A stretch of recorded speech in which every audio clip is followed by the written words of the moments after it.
Hey there, I'm the Gross Kitty and welcome back to Danganronpa Trigger Happy Havoc.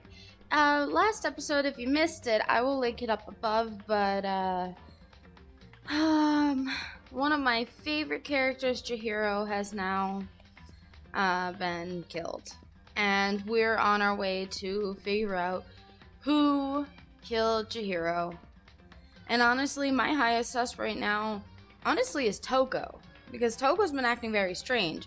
I feel like the game wants me to suspect Byakuya because he kept leading us to like literally every place with evidence and like he knew something was going on, but I think he just saw what happened and he's trying to hide it to make things more interesting because that's him.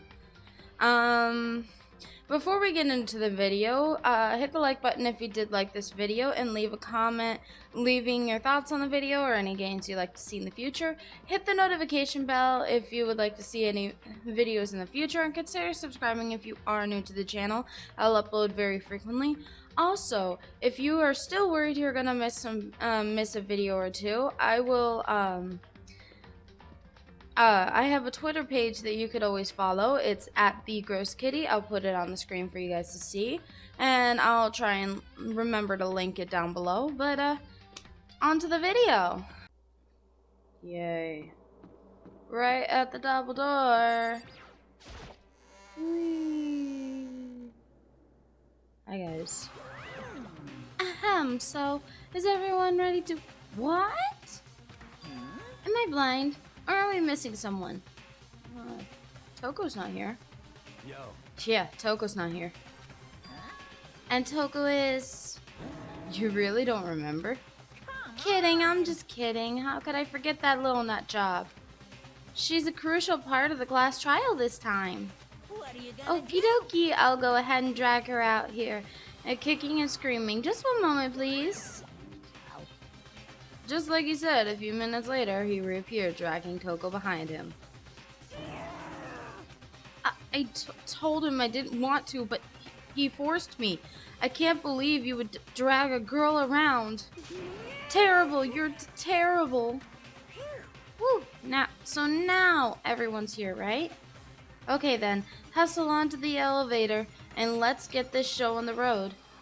You literally dragged her. I'll see you guys down there. I mean, she does have really, really long braids. It's not that hard to drag her. Let's go. So, shall we get going? It's time to figure out who killed Chihiro. Chihiro Fujisaki. She was so gentle, so calm and meek. Nobody had any problems with her. Someone made the choice to kill a girl like that. And that murderer is one of us. Someone standing right here. Cool. I'ma just go in. We have no choice, right? We have to do this. It's true. Yes. I gave a small nod in reply. With one last deep breath, I walked toward the elevator on shaky legs. With each step forward, I could feel my heart starting to race faster and faster. As soon as everyone was on, the elevator began to descend. I couldn't get a handle on my emotions, couldn't stop speculating. The steel box sank with heavy clunking sounds deeper and deeper into the ground. I never noticed, but if you look from behind, Kyoko has some really long hair. And as we went deeper, the unease in my heart grew bigger and bigger. The elevator was unaffected, however, and continued to descend without hesitation. Ow. Until finally, it came to a sudden stop. Yeah, I was gonna say, I don't think this was the last decoration, but I could be wrong. What do you think? I redecorated. Isn't it so fresh? Isn't it so exciting?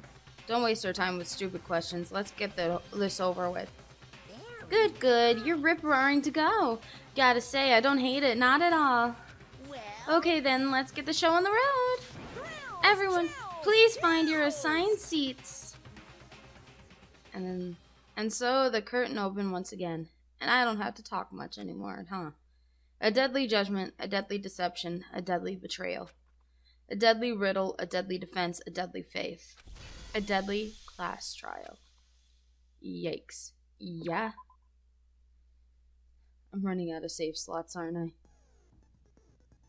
I? We'll set some skills. I was gonna say, I think I have more skills. Can I have more than one skill set? I guess I can. Vocabulary and handiwork. I thought I said I had a fifth one. Oh, no, I don't. Okay, never mind. Oh, okay. I can only have 13 skill points at a time. That makes sense. Oi. Let's begin with a basic explanation of the class trial. So, your votes will determine the results. If you can figure out who done it, then only they will receive punishment. But if you pick the wrong one, then I'll punish everyone besides the blackened, and the one that deceived everyone else will graduate. I mean, they've already done this once. Why do we have to have a recap on this? Okay, then. So, first off, let's talk about the murder weapon! First, we had to make it clear what was used to deliver the fatal blow. It's gotta be the blunt object. It's the dumbbell. What? Already? Yeah, it's the locker room dumbbell. Isn't it cute? It appears it was a head wound. Yes. According to the Monokuma file, the killer used a blunt instrument. But what kind of blunt instrument could it have been? What? Okay. It doesn't contradict it, but I can agree with it. Why can't I agree with it? Appears it was a head wound. According to the Monokuma file, the killer used a blunt instrument. But what kind of blunt instrument could it have been? I bet it was an iron pipe. No. Interesting. That certainly would make for a powerful weapon. Poor Chihiro. Yeah, I know. Chihiro's I missed it. fatal injury.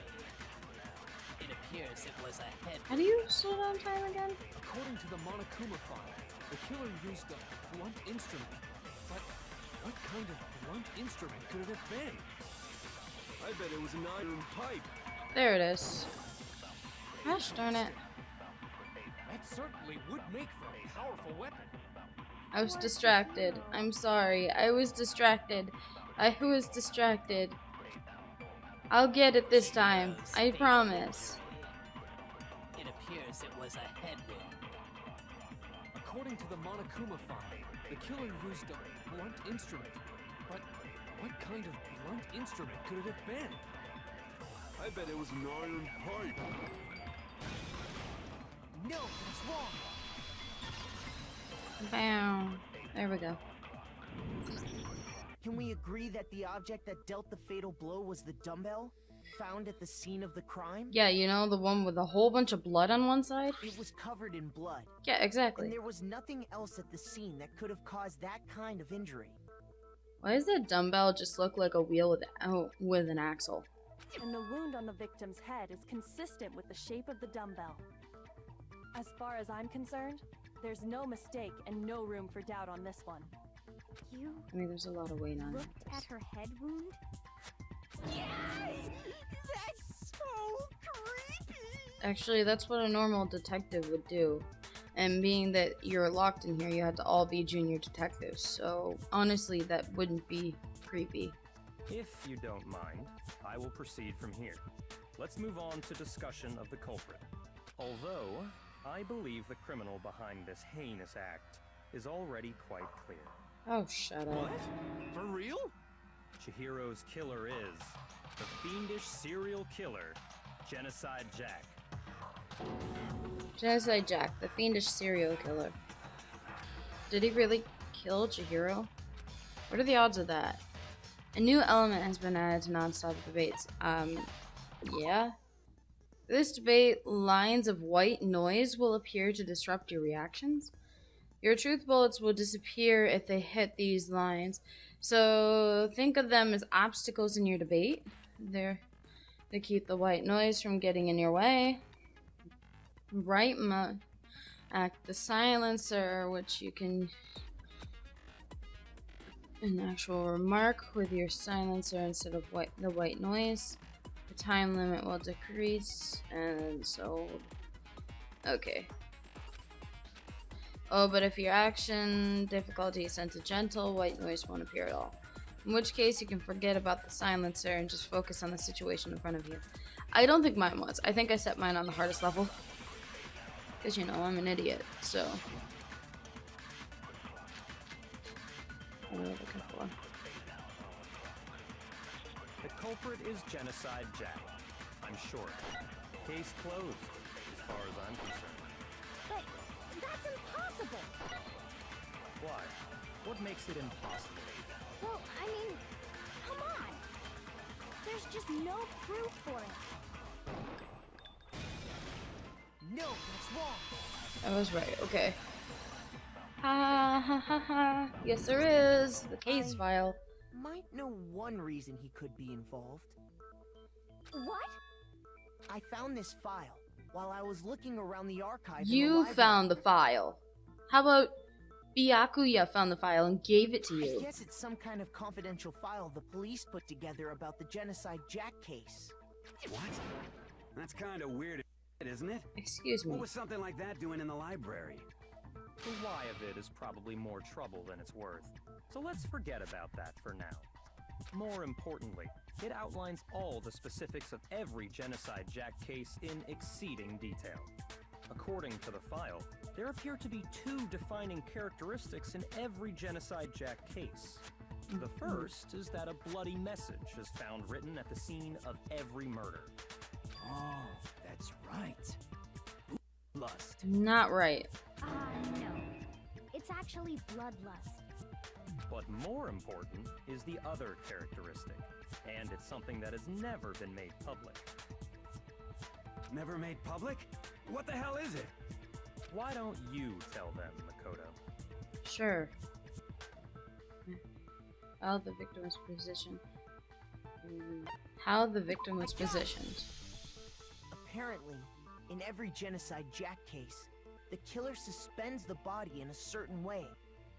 They said when the kill takes place, but not where. Other than the killer, the only people who know about this are the higher-ups in the police department. However, Chihiro was most definitely suspended in the same way. So, how did the culprit know about this when only high-level police officials were aware of it? There's only one logical answer I can think of. It's because the culprit in this case is the real Genocide Jack. No fucking way! You're saying Genocide Jack is one of us? Yes, in fact, it's Toko. Excuse me? Genocide Jack's true identity is Toko Fukawa. What? Hey, okay, wait, hold on a sec. Toko has, like, bloodophobia or whatever, remember? What kind of serial killer is afraid of blood? Is Toko Genocide Jack? The answer is yes and no. Split personality. Another riddle. Man, why is this gotta be so complicated? Wrong way, but I feel like I can just see about it. Genocide Jack is Toko, but isn't Toko. What does it mean? Split personality! Split personality!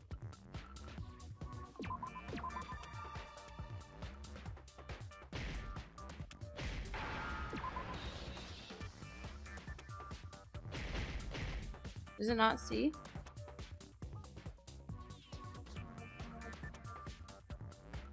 Oh, schizo.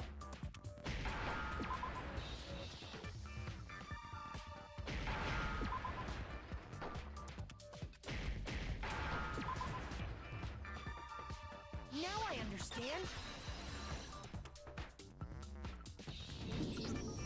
Is it because Genocide Jack has a split personality? Huh? I think I read that somewhere in the file too. They thought that the suspect might have, what did they call it? Dissociative identity disorder. That works. Oh, okay. But still, to go and say that about Miss Fukawa is... Perfectly acceptable. Toko's strange behavior after seeing the body is proof enough that she has a split personality. The one thing that shows Toko could have a split personality, it has to do with her behavior. Her behavior changed. I got it! You're talking about how she started acting totally different than usual, right? That's right. Think back. She fainted when she saw Chihiro's corpse, and then, when she woke up... Yeah, but she's strange anyway. I'm fine, I'm fine. Yeah. Whoa, was that a dead body? Hey, are you dead? Yeah. That's another thing. If she does truly have a split personality, and the split personality is Genocide Jack, they would have known that there was a dead body. I believe. She must have hit her head real hard when she fainted. The world has a front and a back, a top ending and a bottom, a sea of truth and a web of lies. This is quite concerning. I mean, she sounds completely different. She was acting funny, that's for sure. That melancholy tone of hers completely disappeared. Don't go assigning adjectives to my tone without permission. Not to mention, once she regained consciousness and saw Chihiro's body again, she was utterly calm. In other words, within her is one personality that can't handle blood, and one that obviously can. Great. So when Toko trapped herself in her room, it's because she was scared of Genocide Jack? In a way. I won't let Genocide Jack have control. I'll drive out the killer, drive out the murderous fiend. Oh yeah, I forgot about that. The reason she locked herself in her room wasn't to keep other people from getting in. It's to keep everyone else It was safe. to keep her other personality from getting out. What? Toko was afraid. Afraid of the murderous fiend inside of her. Of killing even more people. How? Yeah. How can you know all this? I do believe you misunderstood her. What she's trying to say isn't, how can you know all this? No. What she wants to know is, how could you tell them? Huh? Last night, just before Monokuma gave his motive speech, Toko and I had a strange conversation. She told me a most interesting story. She said a murderous fiend lived within her, and she was afraid it could appear and attack at any time. And that trepidation is what's caused her to have such a bleak attitude. Isn't that right, Toko? This is all a lie. Right, Toko? You said you wouldn't tell anyone. What? You promised. I can't believe you lied. You have only yourself to blame. You came to me with your tragic little story. I didn't ask you to. This is the real world, not some romantic fantasy fairy tale. Yeah, like I said, not a good match. Besides, you broke your promise first. You said that as long as you were here, no matter what, you wouldn't let Genocide Jack kill anyone. But in spite of that promise...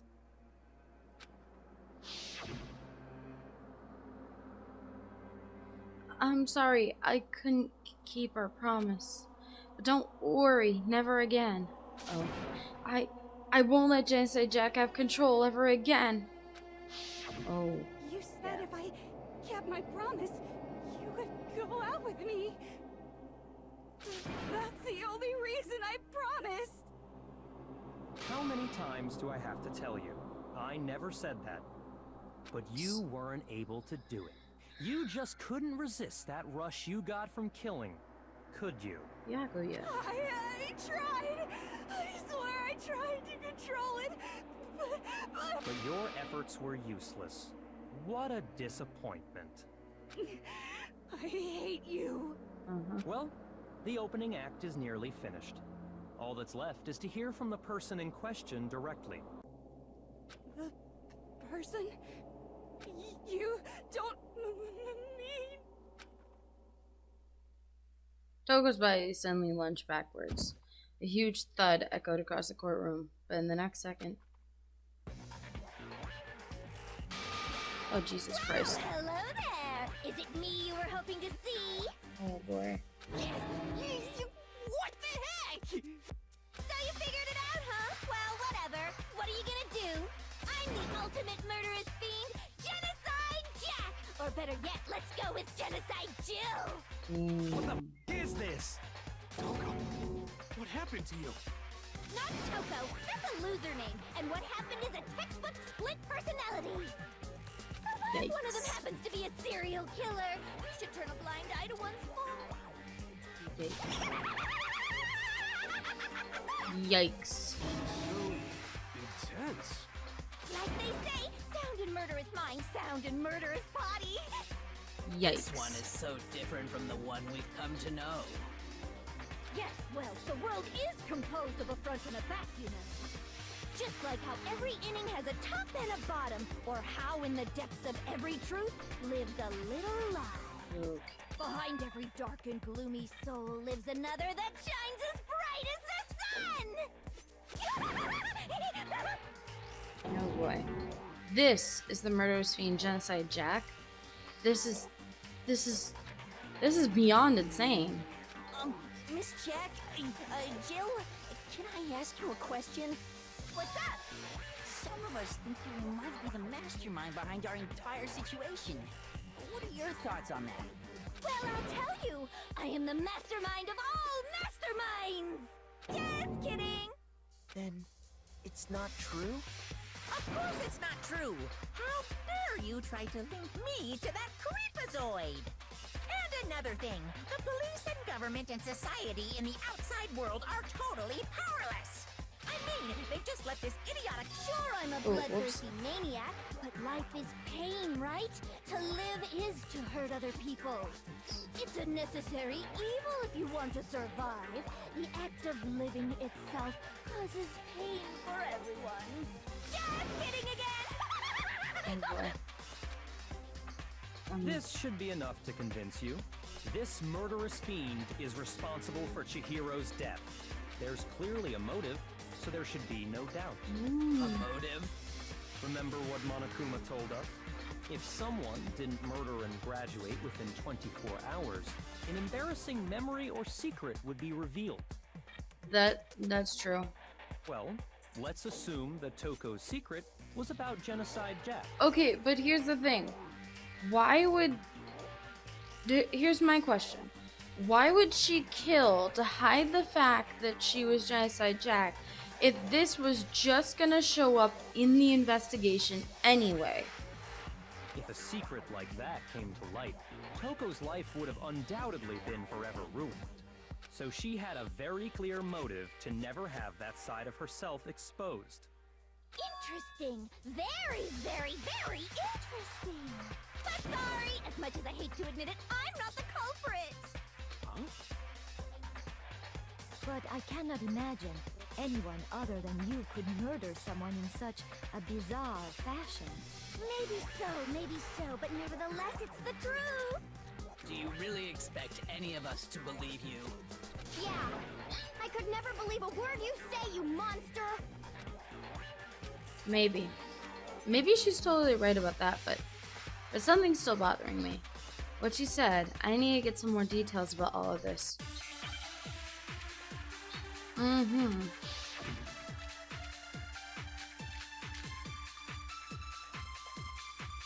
but I didn't kill anyone. You say that, but do you really expect any of us to believe it? Perhaps if you had an alibi, that would change things. Oh, an alibi, huh? Now we're talking. When you compare your past murders to this incident, the modus operandi matches completely. What more proof do we need? Give it up. You killed her.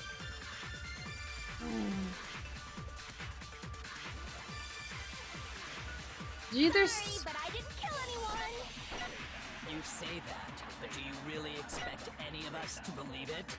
Perhaps if you had an alibi, that would change things. Oh, an alibi, huh? Now we're talking! When you compare your past murders to this incident, the modus operandi matches completely.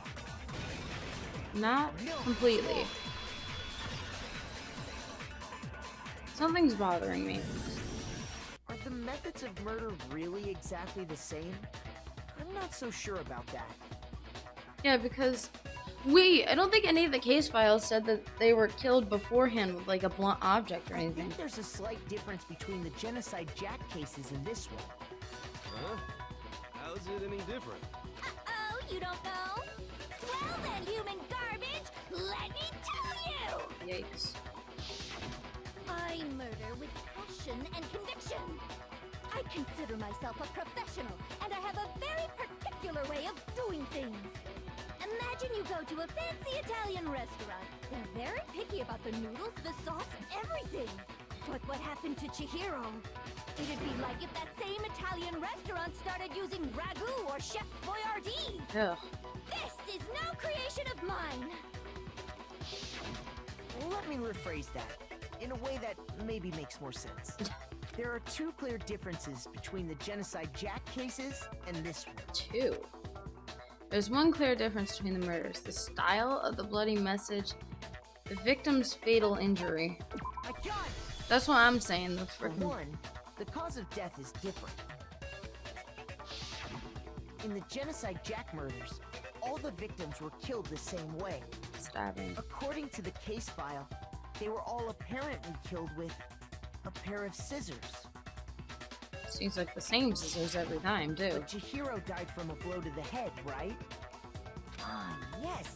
That is remarkably different from the other murders.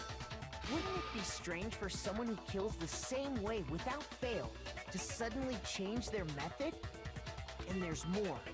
One more conflicting detail. That's right. In my recipe of murder, if the bloody message is the tortellini, then the arrangement of the body would be the pesto sauce. Oh gosh. Can you please stop comparing killing people to cooking? You said it. So, are you saying the other difference has to do with how the body was arranged? Mm-hmm. That's right. The second difference is related how she was suspended. When she was suspended, what was used to suspend her, how the body was posed. Now that's the same. What was used to suspend her, huh? Do you remember what the killer used to suspend her? They used some kind of rope to hang her up by her wrists. What is your point? Well, in all the previous Genocide Jack cases, something else was used to suspend them. Specifically, pairs of razor-sharp I just like scissors. how we're defending a murderer for not murdering one person when they've murdered a bunch of other people. And guess what?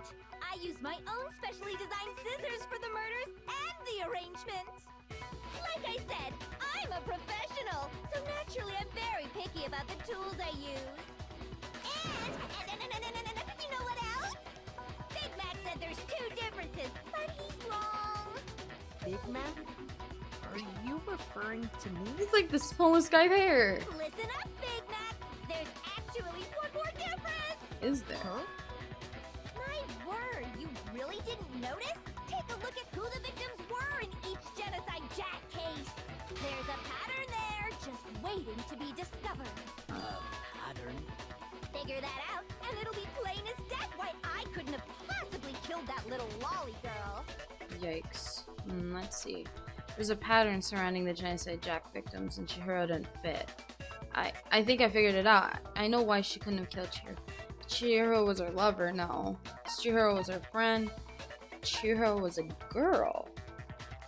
Didn't I mention in the last episode that all of the victims' names were guys, and I just thought that was just kind of a coincidence that that was the names? But that's... I got it! Huh. Is it because Chihiro was a girl? Okay, I guess I'm right on the money! I was right. What are you talking about? In all the Genocide Jack cases, all the victims had something in common. Yeah, they were all guys. Guys? That's right! The people I kill with such passion and conviction are all adorable little men! I can't believe I said it! I'm so embarrassed! The hell is wrong with you? So Byakuya is the next victim I then? can't help it! I'm just a full-throttle boy-on-boy fangirl, and the mopey side of me just hates it. But now I'm on the fast track to becoming a full-fledged fan madam! So, since Chihiro was a girl and not an adorable little man, you wouldn't kill her? Would an Italian chef suddenly start making ramen just because they're both noodles? Don't be stupid. I have too much passion and conviction to cross that line. That's the absolute reality of the one and only. What is it with the food references? We get it. You've clearly explained your hobby and your philosophy. But that's not all there is to it.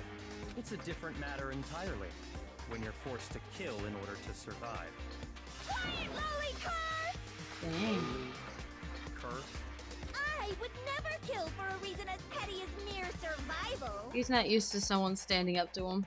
And if by some fluke I did kill to survive, why would I bother with the message and arrangement? It'd make me the obvious suspect. She's got a point. That does make some amount of sense. Thank you. Plus, whatever reason I have for killing, I would never leave out my prized scissors. Who would go out of their way to use a big, stupid, heavy dumbbell? Maybe you used the dumbbell because you couldn't find any scissors in the school? I know she had the same scissors in every... Scissors? I don't just use any scissors. I only use my own set of high-class envy of the entire world scissors. That's what I was saying. The case files they showed, they were all the same scissors. Okay, whatever. There still aren't any in the school. Are you sure about that? Yikes. Okay. Never mind. She's fully equipped. That's right, so I can kill anywhere, anytime. Why would I resort to dumbbells or rope when I have my trusty scissors by my side? Go ahead, tell me I'm wrong. You can't, can you? Gutter dogs, all of you. Wow. Not to mention, I have no clue how to tie a good knot. So rope's totally out of the question anyway. It wasn't a rope, No idea what's though. going on anymore. Could such a heinous villain really be innocent? I'm at a loss as to who actually did it, But though. the body really was suspended, right? And nobody but the police knew about that. Yeah. That's why we figured Nobody it but had the to be police real deal, not and the some Tagami copycat family. killer or whatever. Oh, actually, hold on. There is one person. One person who could have copied the Genocide Jack cases. There is one person. It is Byakuya. Wherever he is. It was Chihiro. Here's my answer.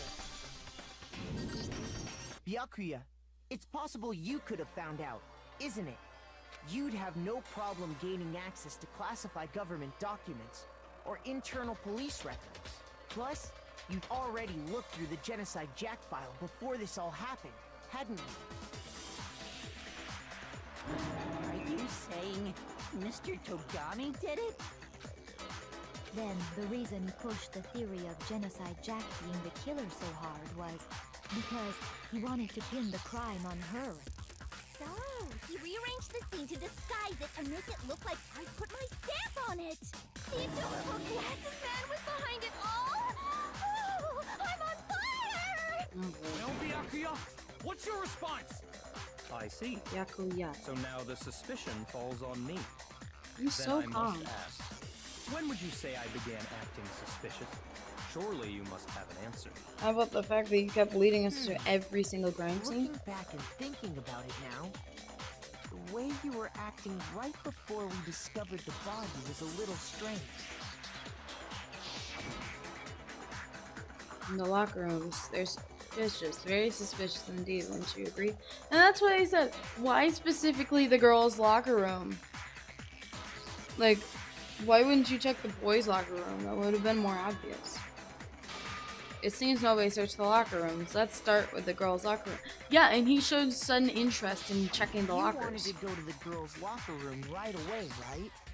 But since you're a guy, I should have naturally thought of the boys' locker room first. Is that what you want to say? Exactly. The victim was Chihiro, a girl. Hence why I said we should check the girls' locker room. But you didn't know it was Chihiro at the time. Nothing strange about that, I'd say. No, we didn't know it was On the Chihiro at the contrary, time. there's something very strange. Okay then, what's so strange about it? Go ahead, share with the rest of the class. There was a clear contradiction in what Byakuya just said. They didn't know the victim was Chihiro. I need to make it clear to everyone. A new element has been added to non-stop debates. Would you like to hear more? Well, okay. Truth flash. A flashback. If you aim at a weak spot and hold down the left mouse button, then you'll memorize that weak spot. This memorized phrase can only be shot once as a single truth bullet. If you shoot or change the truth bullet, it will disappear from your truth cylinder. However, you can use this flashback feature as many times as you want. Lie or contradiction in your load of truth bullets, it might be wise to memorize a different weak spot and use that to make your case. When it's the best time to use a flashback, when you'll just have to keep your keen wits on you. In this case, though, I will say that if you don't use the flashback, you won't be refuting anything. Well then, good luck and have fun. What do we have? Just the Monokuma file. So, you said Byakuya was acting kind of weird before we found the body. But he was acting weird... how? If you're presented with the opportunity to check out the girls' locker room, You absolutely take it! That's a natural reaction for any guy! The victim was Chihiro, who was a girl. So of course I would suggest we check the girls' locker room first. There was no time for pointless distractions. What's so strange about that? I wish you'd taken me with you. Oh, okay, that makes sense. Yeah, there's a clear contradiction to this. So, you said Byakuya was acting kind of weird before we found the body. But he was acting weird... how? If you're presented with the opportunity to check out the girls' locker room, You absolutely take it! That's a natural reaction for any guy! The victim was Chihiro, who was a girl. No, it's wrong. Well, it was right, but you wouldn't have known that at the time. I'll tell you what's so strange about that. Because up until we actually discovered the body, we couldn't have known who the victim was. Exactly. So your claim that you went to the girls' locker room first because Chihiro was the victim doesn't hold up. I see. That's a good answer, I must admit. Interesting. Very interesting indeed. But your reasoning is still too weak. Huh? What's wrong? Is that it? Surely you've got more than that. Go ahead. Show us. What's with Byakuya's attitude? It's like he doesn't even care. Yeah, because I don't think he's the one who did it. I think he witnessed something. I've got him cornered, but he's acting like nothing, like it has nothing to do with him. What's the matter? You're not finished already, are you? There must be more to it. There is. I think. There is more to it. Think about it. We just talked about the differences between this case and past Genocide Jack incidents. The proof you're looking for is hidden in there. Oh? Proof that I'm the culprit, you mean? The differences between this case and other Genocide Jack murders. The evidence that proves Byakuya is responsible is hidden in there? What could it be? Okay, I'm even confused on this. What do we have? The desk lamp. The desk lamp. What? The difference between the cases? You want me to explain it again?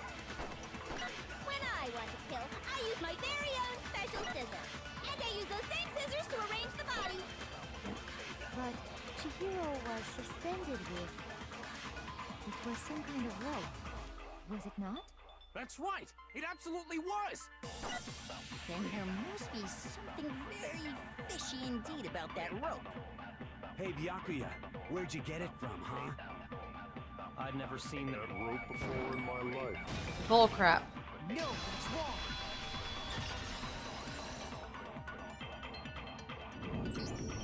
Actually, I'm pretty sure you have seen it before.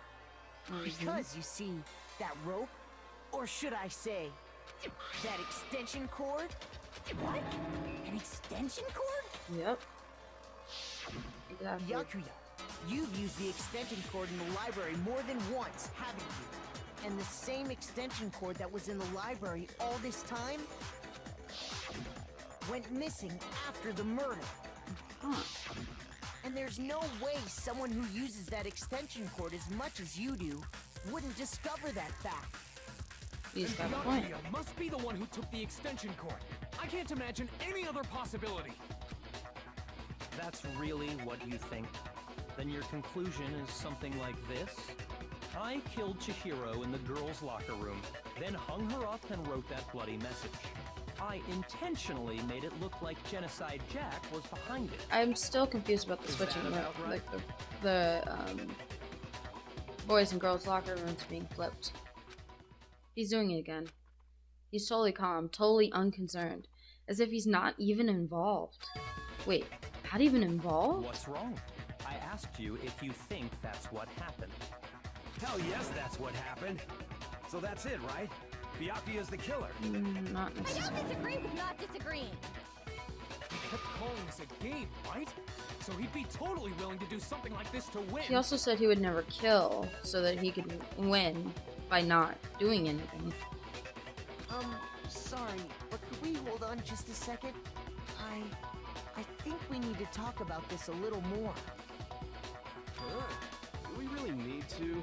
We've already decided who did it. I know, but still, there's something that's still bothering me. Is that right? And what, pray tell, is still bothering you? I killed her in the girls' locker room, then disguised my crime. Specifically, I dressed it up to make it look like it was the work of a homicidal psychopath. What about all that bothers you? Wait. What was that just now? Something's not right. Byaku's remarks just now, there's something in there that concerns me. The scene of the crime, the extension cord, Genocide Jack's presence. The scene of the crime, I'm guessing? Because the other two we've already answered. Chihiro in the girls' locker room, right? But are you sure about that? Isn't it possible that the murder took place somewhere else? How disappointing. Very. What kind of question is that? Even in the world of disappointments, this is a true letdown. She was found dead in the girls' locker room. Yes. There is absolutely no question about that.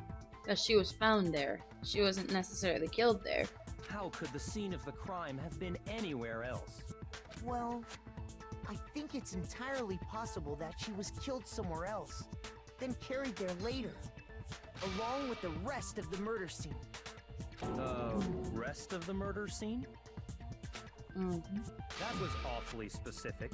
Please tell me you have a reason for saying all of that. The posters switched. I believe I do. Hey Byakuya, did I just take you off guard? When the story suddenly moved to the crime scene, Byakuya, who'd been so confident up until now. Maybe Byakuya never even realized that the actual scene of the crime could have been somewhere else. Hey, don't just move on without permission!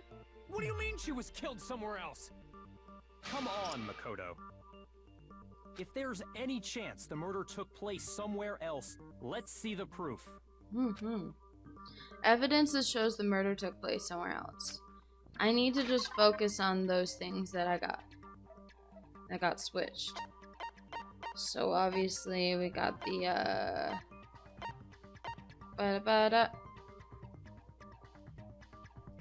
that one. No. First I had to prove this. So the posters? Are we talking about the posters?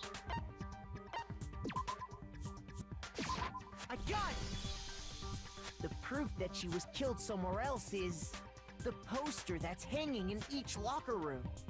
Your proof is some posters? Yes. The poster in the girls' locker room was a picture of a big boobed supermodel. Yeah. But don't you think that's kind of strange? Why would the girls' locker room have a poster like that? I bet those massive jugs of hers were totally fake! Meanwhile, the boys' locker room had a poster of the super popular boy band Tornado. Again, that doesn't really seem to belong in a boys' locker room. So you're saying that maybe the posters were switched? And there's one other thing I noticed about the locker rooms. You know what I'm talking about, right, Sakura? You're referring to my protein coffee, aren't you? Protein coffee? While I was in the girls' locker room earlier, I spilled some protein coffee on the carpet. But I noticed that after the murder, the stain had been totally scrubbed away. No. It's not that the stain was scrubbed away. It was moved. Mm-hmm. I got it! The stain on the girls' locker room carpet wasn't scrubbed away. In fact, I found it on the boys' locker room carpet. That's definitely the stain from my protein coffee. Because you remember every stain you create. Then, does that mean that the carpets were switched too? But why would anyone do that? To move the murder scene from one locker room to the other. It's certainly plausible, don't you think? Very plausible, yes. In other words, in order to completely swap the scene of the crime, the bloodstained poster and carpet were moved along with the dead body. By doing this, the killer was able to change the entire room where the murder took place. I can certainly follow your reasoning, but why would the culprit bother doing that? Huh? That's a very good point. If Chihiro... Why would they go through all that trouble of switching the scene of the crime? Actually, an even bigger question. If the murder did take place in the boys' locker room, then how did Chihiro get in the boys' locker room in the first place? Also another very good point. Honestly, my answer to this question is I think because they had the dead peoples. So is a question, the broken e-handbook. To get into the locker rooms, you have to swipe your e-handbook across the card reader device. But Chihiro's handbook should have only allowed her access to the girls' locker room. She had no way to get into the boys' locker room to begin with. No, she did have a way, and I can tell you what it was. I highly doubt that. He looked in the frickin' mailbox. Shut up! I'm telling you, I know how she could have done it. Is he right? Could Chihiro really have gotten into the boys' locker room somehow?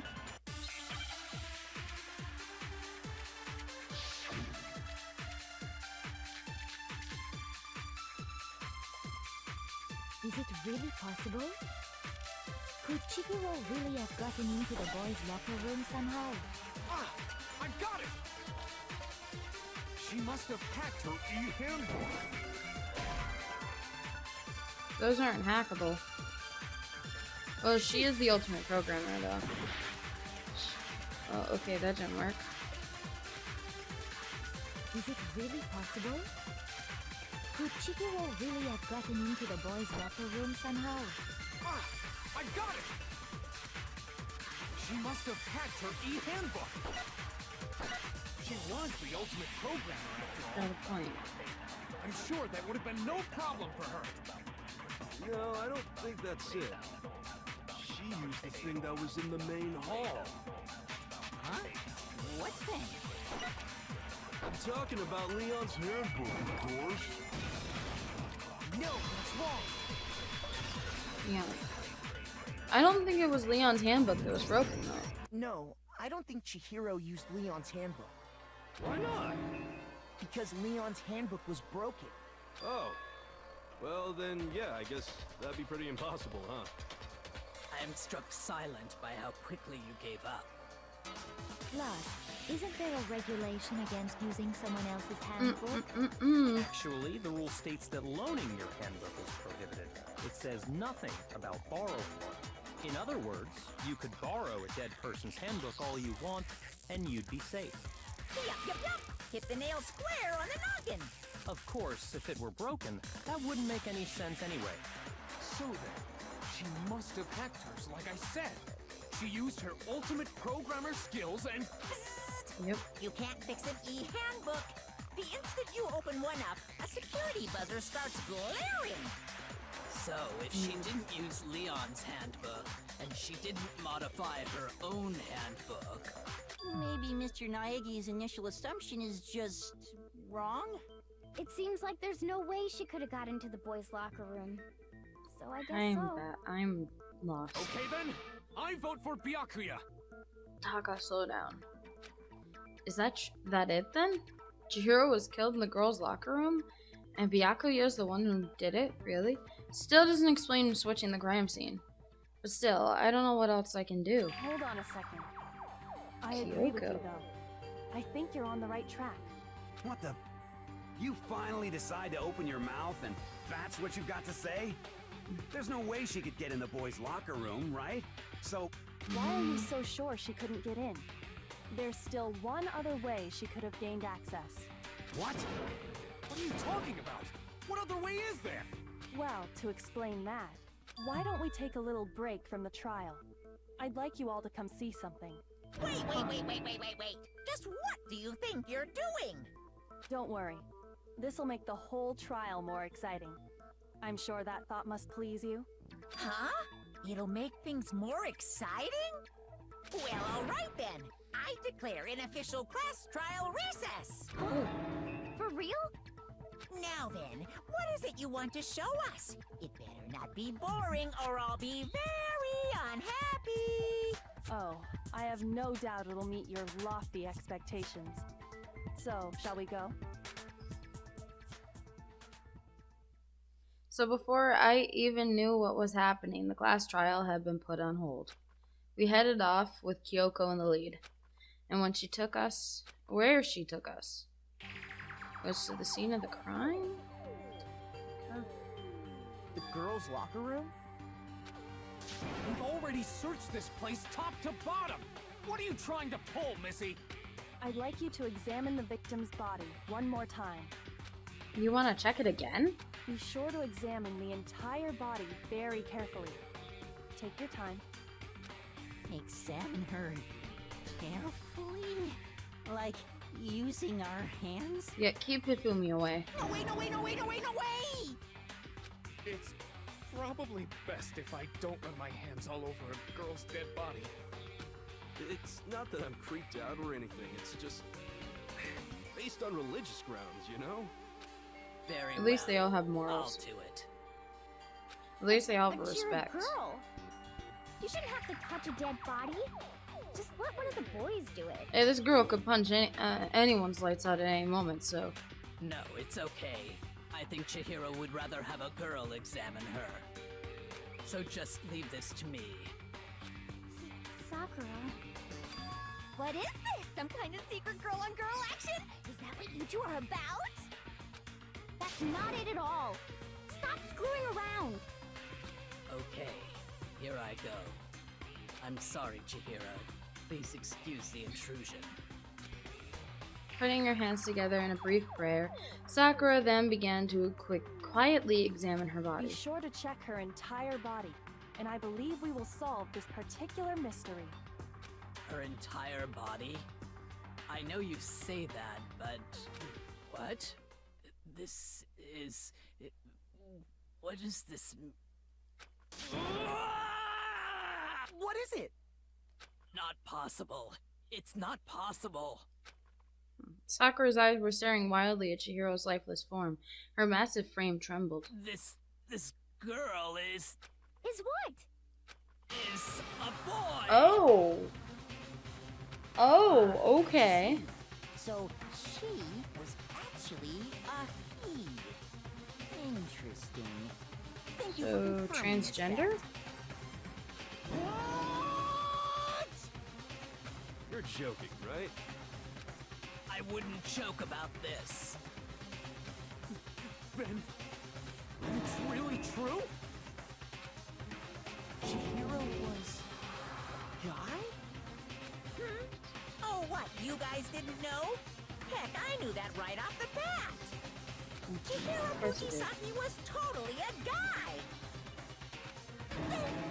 He was a cross-dresser? Oh, I'm really on fire! I wish I had killed him!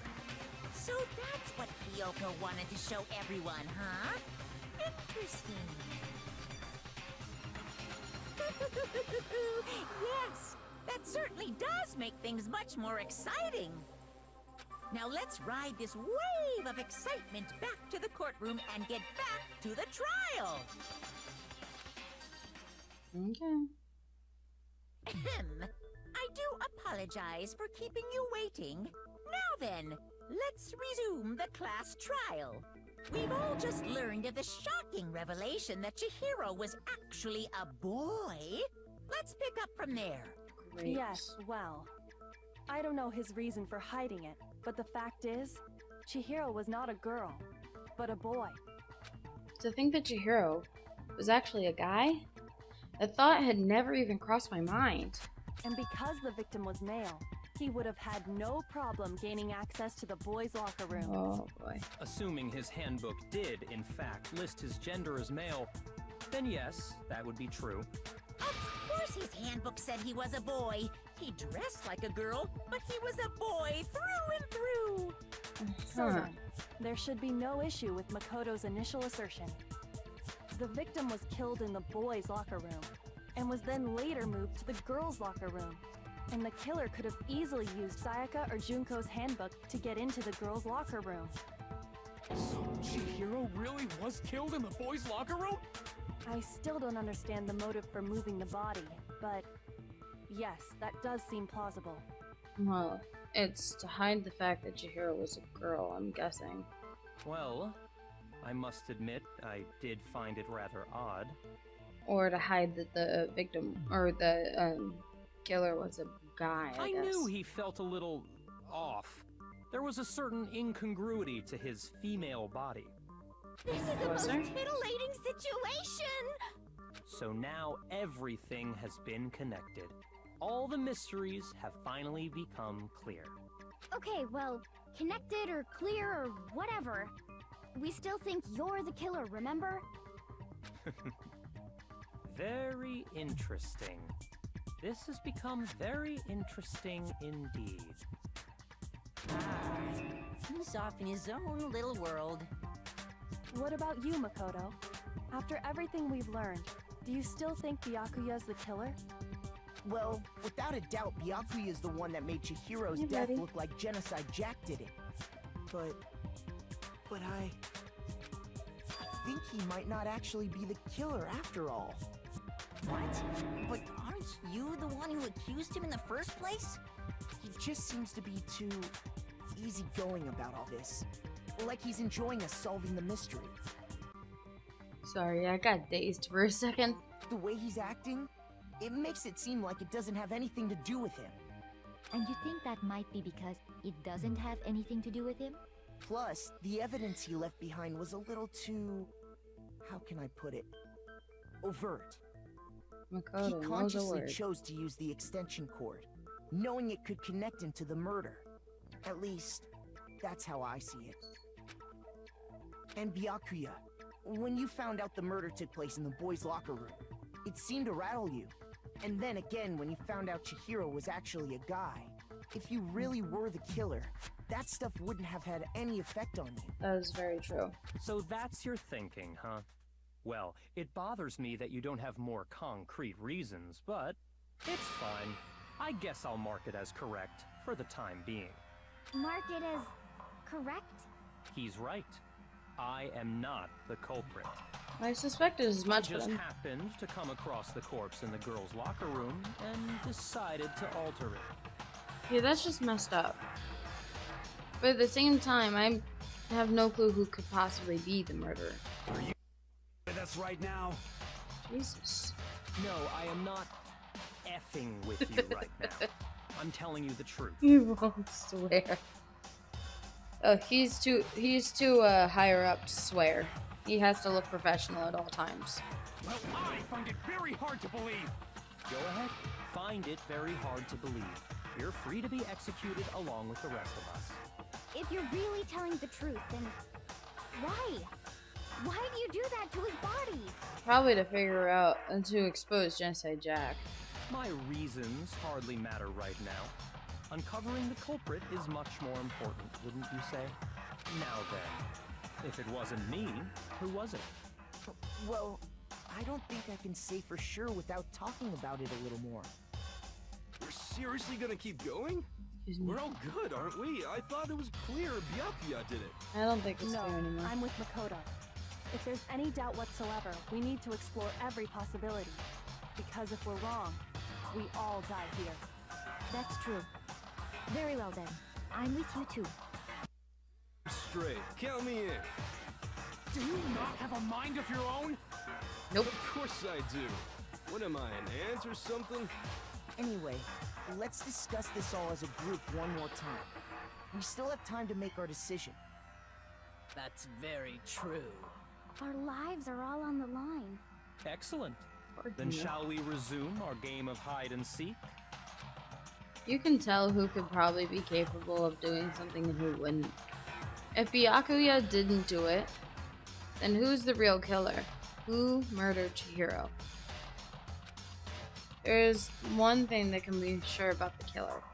The killer is a girl, the killer is Genocide Jack, the killer is a guy. I got it! Since the crime scene was in the boys' locker room, you would need a boys' handbook to get in. Since Leon's handbook is apparently broken, the killer would have to have had to use their own. In other words, it had to have been a guy. But that's still not enough. I need to find some more clues.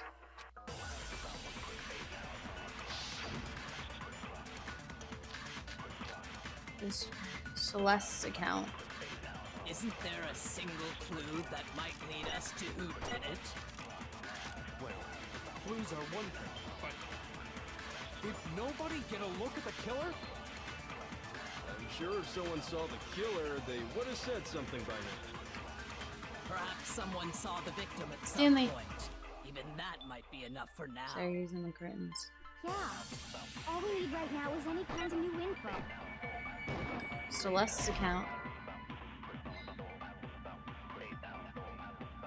Shoot! Oh, unless it was the next thing. Isn't there a single clue that might lead us to who did it? Well, clues are one thing, but did nobody get a look at the killer? I'm sure if someone saw the killer, they would have said something by now. Perhaps someone saw the victim at some point. Even that might be enough for now. Yeah. All we need right now is any kind of new info. It's over. It's all over. You want to know who saw the victim? The killer. And only the killer. Not true. No, that's wrong! Celeste. I believe someone else did see the victim before he was murdered. What do you think, Celeste? Now that you mention it, yes, I did see him. Really?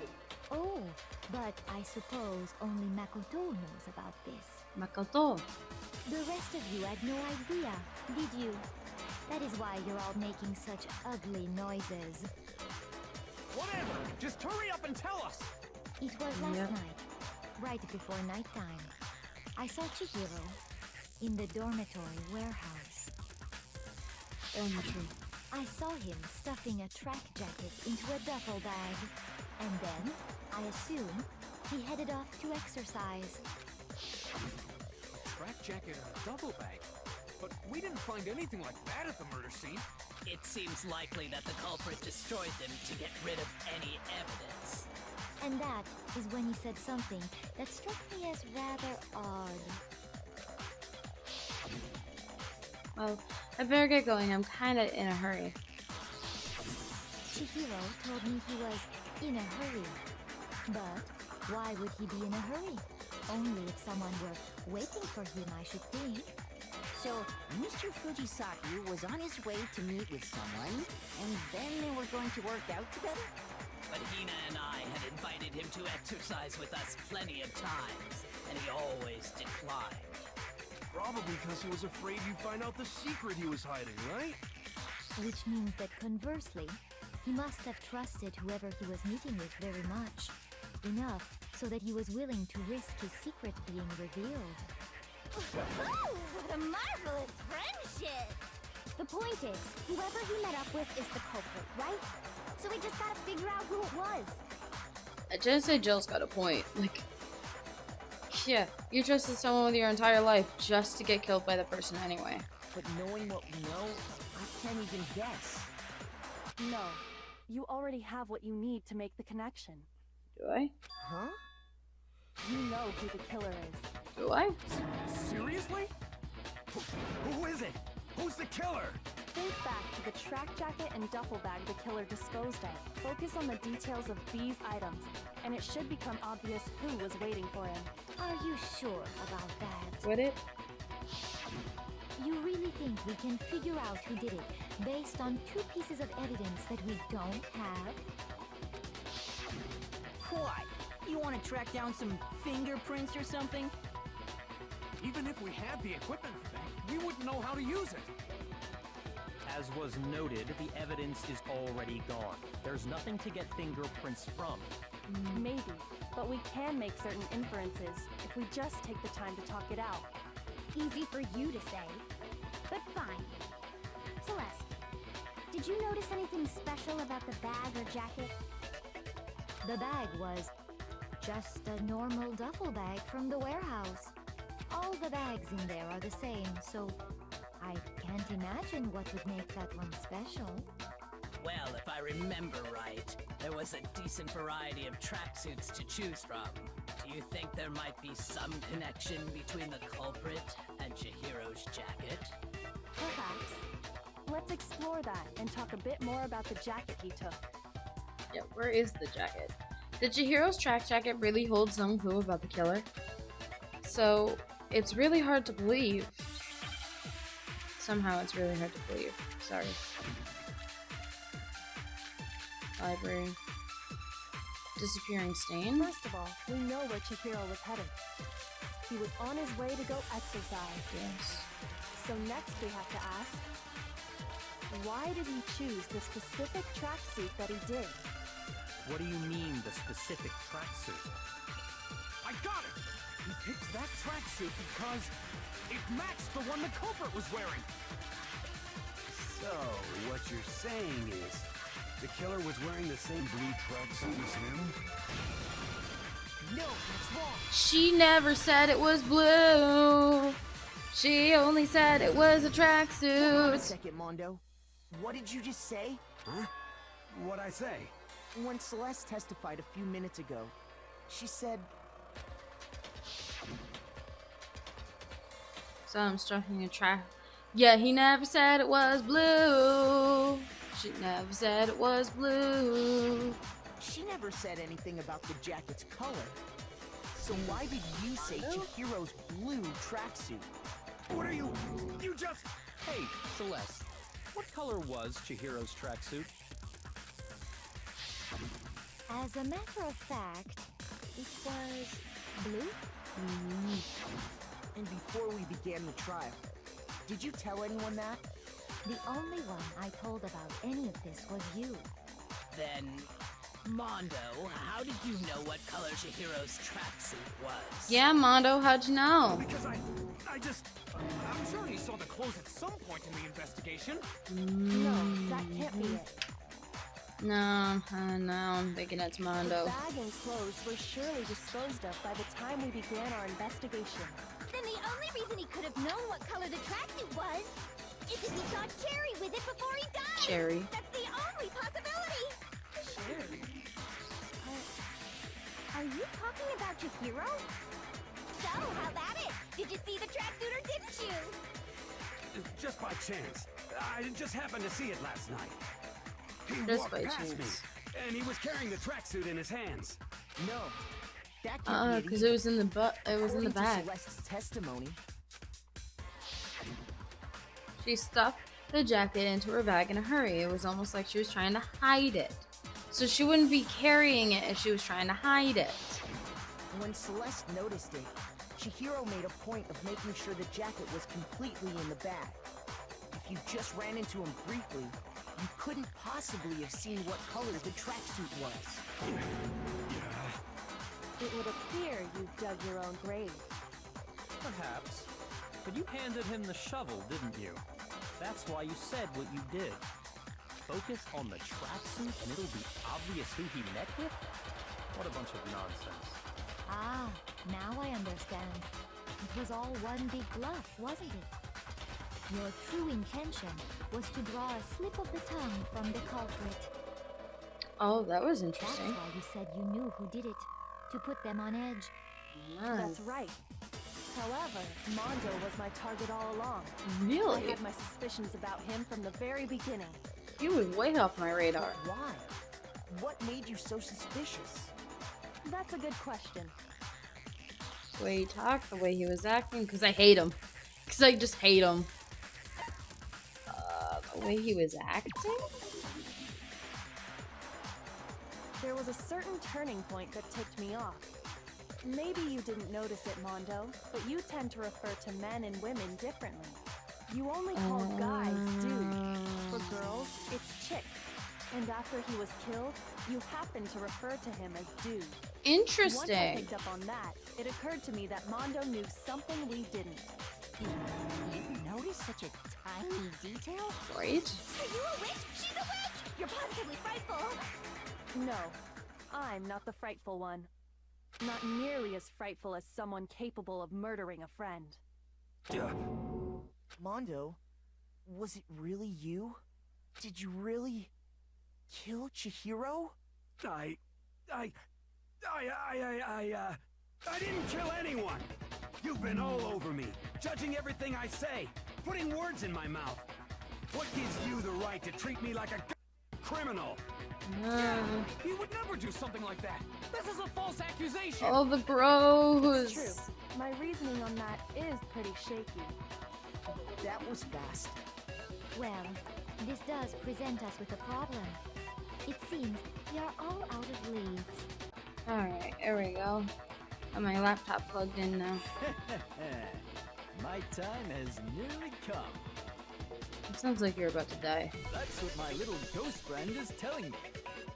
That sounds like you're about to die. Yeah, that reminds me. Hifumi, weren't you telling me you'd found some evidence? Oh, that's Really? true. What kind of evidence? Actually, no. Now that I'm thinking about it here calmly, it might not be all that relevant. Jeez, does your confidence just get up and walk away? It's fine, man. Just tell us. If you really insist, then... here it is. He found Chihiro's e-handbook. What do you have there? It happens to be an e-handbook. I found it laying on the ground, so I scooped it up. You found it on the ground, right? Then it must belong to Chihiro? I got it! It's know mine! Chihiro's handbook was missing from the scene of the crime, right? For a fact. For a fact indeed. I was totally sure I'd found it. But it must hold some clue about the culprit, right? Well, that's what I was hoping. But it's busted. It won't even turn on. I imagine the culprit broke it to get rid of any evidence after the murder. That's odd. I didn't think the handbooks were quite so fragile. You're right. They're not. They're totally waterproof and shock resistant. It would take an awful lot to break one. And yet, this one does appear to be broken, as is Leon's, sitting useless in the main hall. For all your confidence, that is a remarkably high failure rate. Do you think there might be some kind of mystery in there somewhere? How precisely did the handbooks get broken? How indeed. By exploiting a bug, by hacking it, by hitting its weak point. I got it! You already told us before that the handbook has one weak point, didn't you? Yeah! You remember that? Who wouldn't?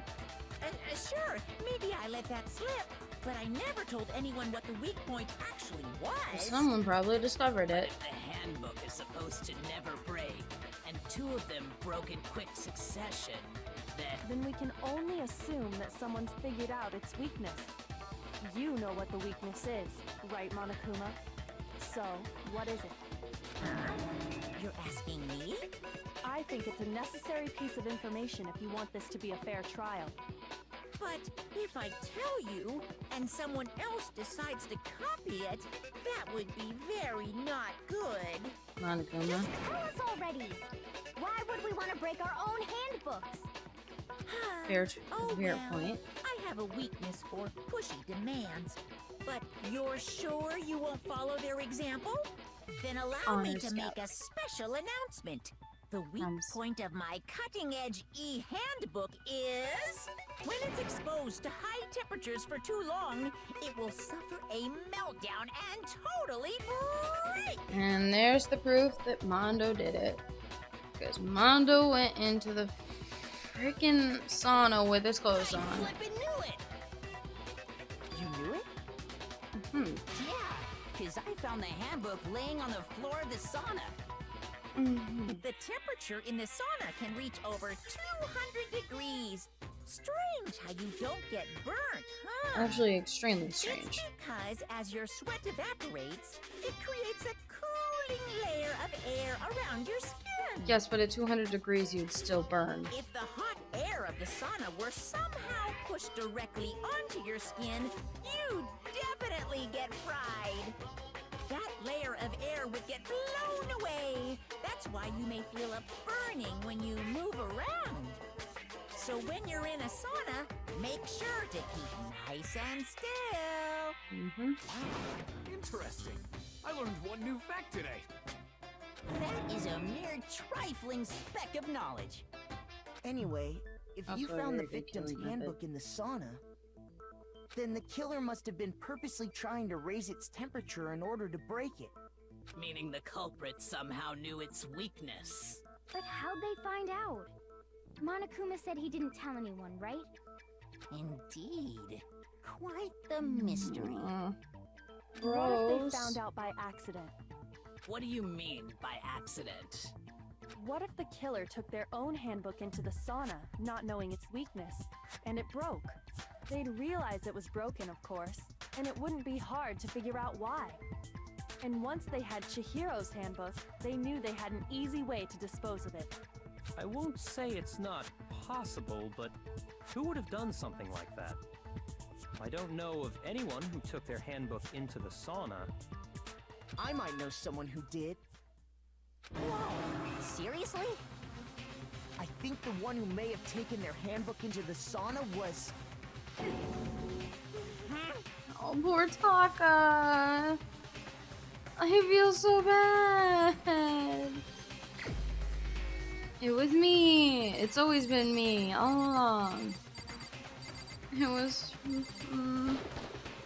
Here's my answer. As much as I don't want it to be. Your handbook got broken in the sauna, didn't it? What? Why? Why do you keep accusing him? Poor Taka. Mondo and Taka had an endurance contest in the sauna not too long ago, remember? And he kept his for the clothes on. contest, Mondo just so happened to keep his school uniform on. But little did he realize, he'd also left his handbook in one of his uniform pockets. I just realized the towel's on the pompadour. And when it was all over, Mondo discovered that taking your handbook into the sauna could easily destroy it. Pompadour. No, wait, hold on. You've got it all wrong. He would never kill. I don't accept this. Show me the proof. The actual solid proof. I mean, I don't want to believe it either, but I found something that proves it beyond the shadow of doubt. Here's the broken handbook. Aoi's account. What was Aoi's account? Let's test Makoto's assertion. If what he says is correct, then Mondo, you broke your own handbook. In other words, If Mondo's handbook is actually broken, then that proves that what Makoto said is right. Well, my handbook works just fine. See? Look! Makoto was wrong after all! Mondo wouldn't hurt a fly!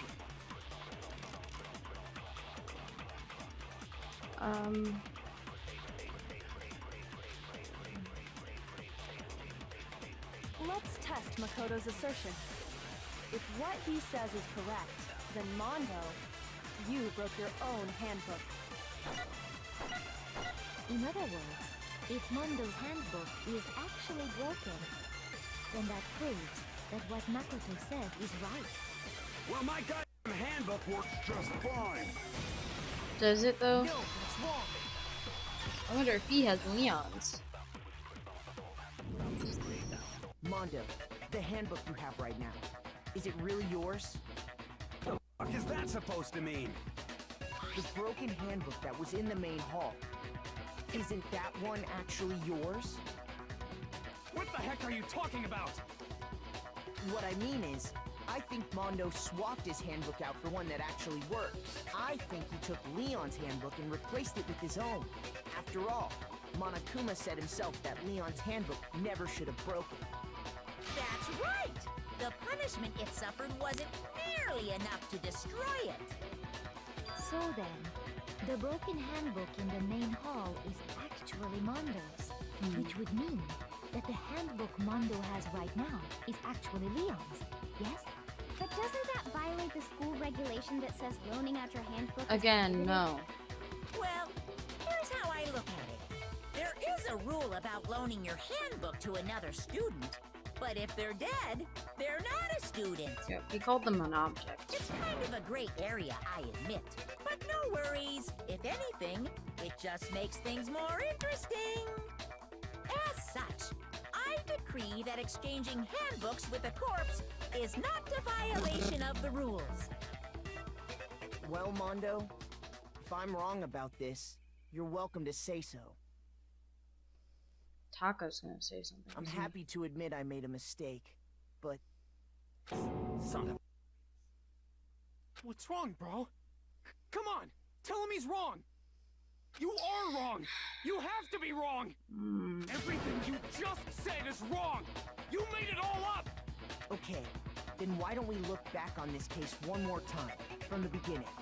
That way, everything will become clear, and we'll all see if I was right or wrong.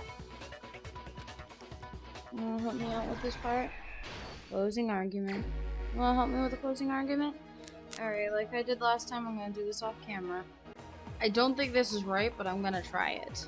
The killer is you! First, let's take a look back to before the incident.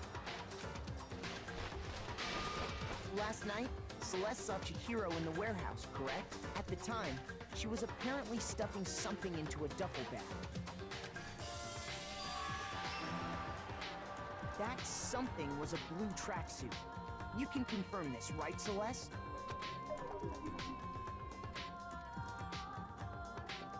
With bag in hand, Chihiro headed out, even though it was officially nighttime. She made her way to the locker room, specifically the boys' locker room. But how could the victim, who was apparently a girl, access the boys' locker room?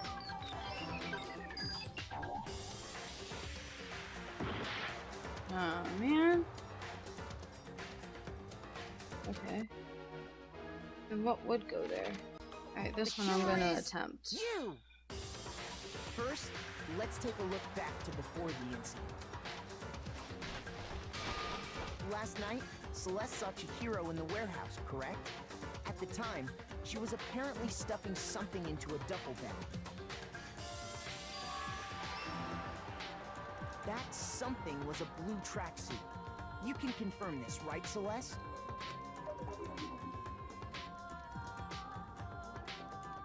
With bag in hand, Chihiro headed out, even though it was officially nighttime. She made her way to the locker room, specifically the boys' locker room.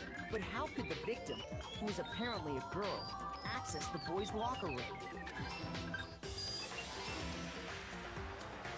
simple, because she was really a he, which is why he was able to use his own e-handbook to gain entrance to the boys' locker room. Once inside, he met with someone there, and the person he met was the one who killed him. It seems likely that the killer grabbed the nearby dumbbell, approached the unsuspecting Chihiro, and attacked him. And that's where the bloodstains on the poster and carpeting in the boys' locker room came from.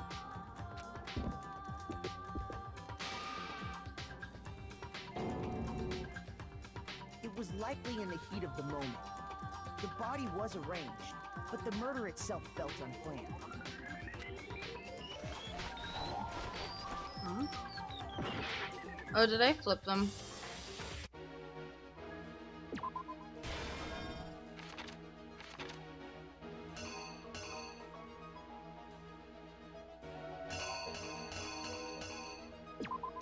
The killer is you!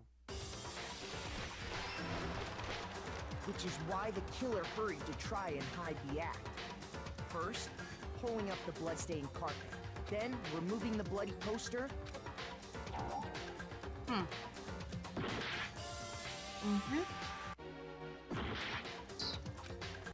Doesn't make any sense. The killer is Let's hope this you. time I'm right. First, let's take a look back to before the incident. Last night, at the time... That's... With bag in hand, she made her way, but how could the victim... Simple, which is why he was able to use it. Once inside, he... It seems likely that... And attack. And that's where the bloodstains on the post...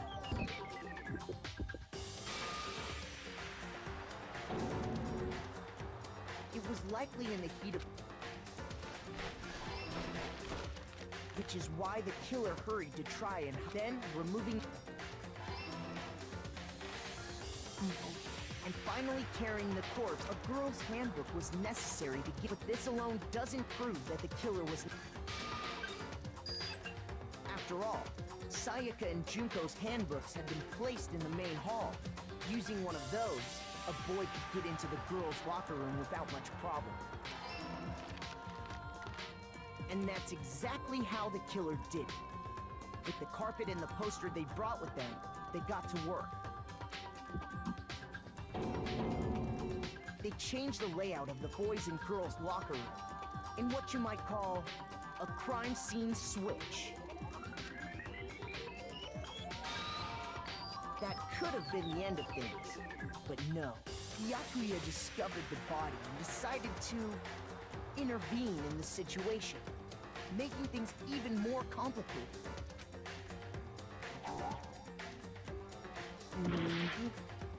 Okay. What's the other one then?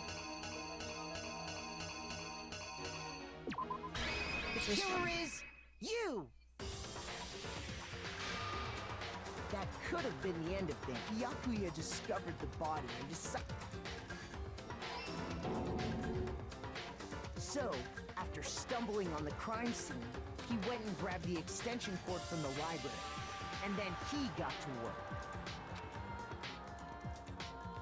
He used the cord to string up Chihiro's lifeless body.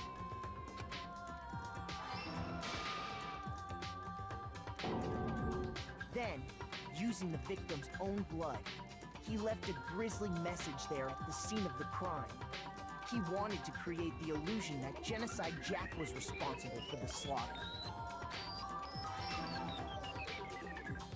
And around the same time that Byakuya was putting together this facade, the killer, having already disposed of Chihiro's bag and other belongings, arrived at the sauna. There, they planned to destroy the last piece of evidence, Chihiro's handbook.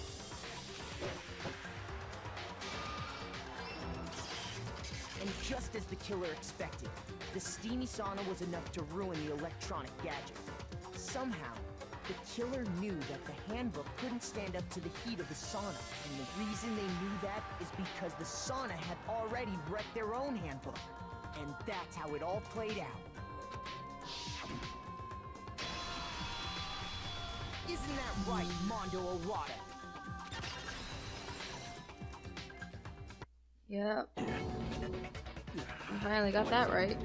No, this can't be right. The bros. The bros. Yeah, where's your evidence? You need evidence. You need proof. Without any proof, you can't pin any of this on him. Oh, that sounds like Neon all over again. Evidence that Mondo was the killer. That already revealed itself earlier in the trial. All they have to do is check that one item is his, and everything will come clear. Is he handbook?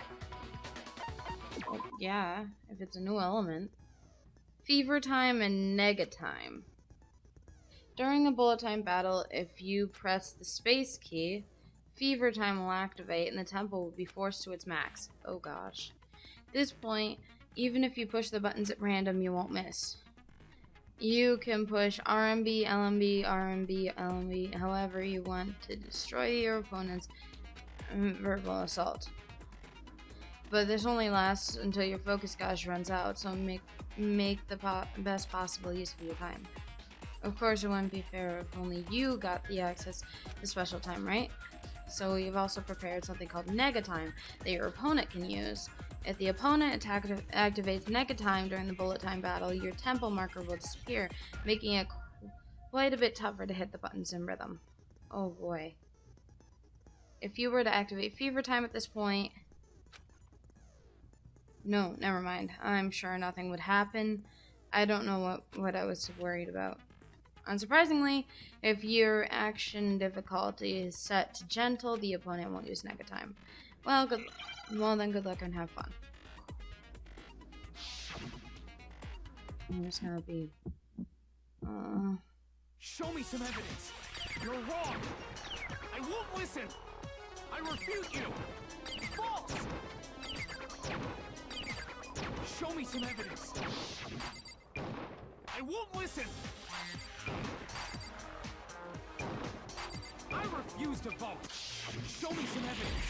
You're wrong. I won't listen. I refute you. False. Show me some evidence. I won't listen. You're corrupt. I refuse to vote. I refute you. False. You're corrupt. Show me some evidence. I refuse to vote. Show me some evidence. You're wrong. I won't listen. I refute you. False. Show me some evidence. I won't listen. I refuse to vote. Show me some evidence. You're wrong. I won't listen. I refute you. False. Show me some evidence. This should prove it.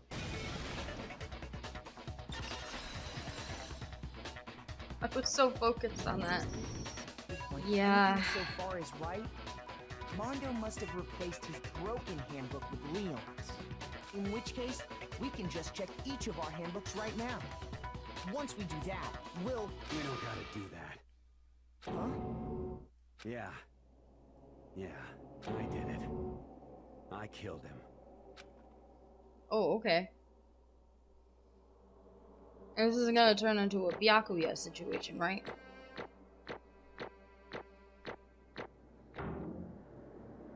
Yay. I still don't feel good about this. Bro, what are you saying? I got no choice, man. After hearing all that, I gotta just... give up. Go ahead, Monokuma. Get it over with. Ask for the goddamn verdict. Roger that. Wait! Hold on! No waiting, no holding on. Taka. Time for the moment we've all been waiting for. Grab your lever and give it a yank! Who will you elect as the Blackened this time around? Will you make the right choice or the dreadfully wrong one?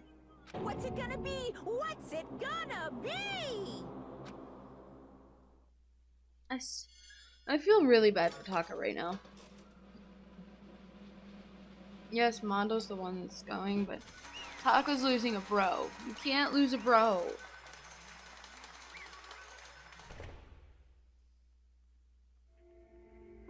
What? Uh-oh. This time it looks like you got it right again. Yes, it is so. The Blackened that killed Chihiro Fujisaki was Mondo Uwada. Unbelievable. In case you're wondering, the vote was not unanimous. Kiyotaka chose the wrong answer. You're treading very close to the danger zone, Mr. Ishimaru. You need to be more careful. I refuse to believe it. There's no way. No way he would kill someone. Sorry. What is this? Why are you apologizing? Why? Why? Why? Why did you do it? Now then. Well, it looks like Mondo's taken a vow of silence, so allow me to explain on his behalf. The story of the murder this time is the sad story of two men. Oh, but for anyone who doesn't really want to hear it, you can hit the control. Okay, well, I want to hear it. Anyway, there was once a young boy, and his name was Chihiro Fujisaki. He had an extreme inferiority complex regarding his own lack of strength. You're so weak, even though you're a boy. He'd heard things like that as long as he could remember, and he couldn't overcome his weakness. On the contrary, he tried to hide and buried himself further and further into that weakness, to take on the fragile form of a petite young girl. He had chosen that as his way out. Now nobody will be able to say anything about even though you're a boy.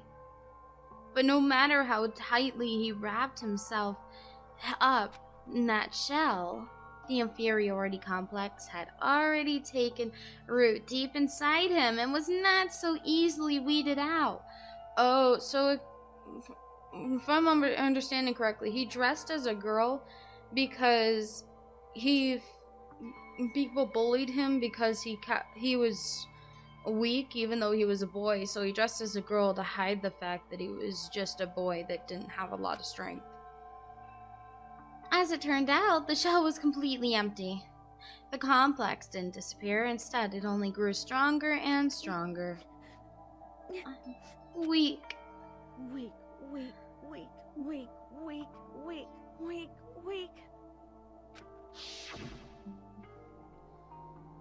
Once the killing game had begun here at the school, he had no choice but to accept this fact. After all, this world is survival of the fittest. If you're not strong, you don't survive.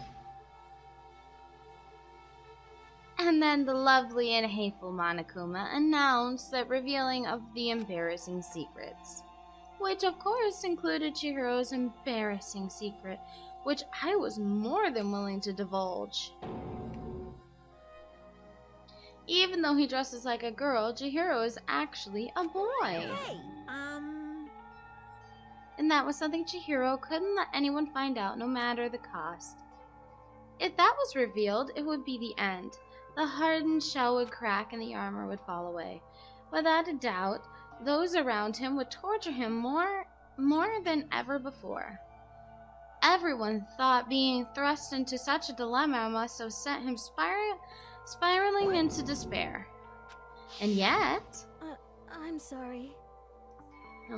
Sorry, I don't really want to talk about it right now. But I also don't want to leave things the way they are, so maybe I can talk about it later. After I try my best to become strong, then I can tell everyone. Annoying. He used the threat of discovery to motivate himself to become stronger. Now's I my want chance. to change. I'm gonna get stronger and accept who I am. Strong enough so that when somebody says, even though you're a boy, I'll be okay. I'll get better. With that thought at the front of his mind, he resolved to take immediate action. And so, that day, he made the commitment to begin exercising. He was prepared to retrain his mind and body. But sadly, that would be the first and only chance he would get at it. Hey, When he decided to start exercising, he thought it would be good to ask for someone's help. But he wanted to tell that person his secret first, and then ask them to help him from there. And the person he went to, it was me. Yep, it sure was. The biker gang fella had been painfully clear about how important his manly promises were. So Chihiro probably figured that even if he confided in Mondo, his honor would make him keep the secret. Plus, Mr. Macho Mondo was the very symbol of a strong man that Chihiro had always aspired to. Yeah. Maybe talking to Mondo about it will help me give me some courage. So he went and asked Mondo to help him become strong. That was his aspiration. And he thought that only with Mondo's support would he ever be able to come close to that. So then that must be why Mondo did what he did. To keep the promise he'd made to Chihiro. Huh? Did what he did? You mean that's why Mondo carried Chihiro from the boys' locker room into the girls' locker room?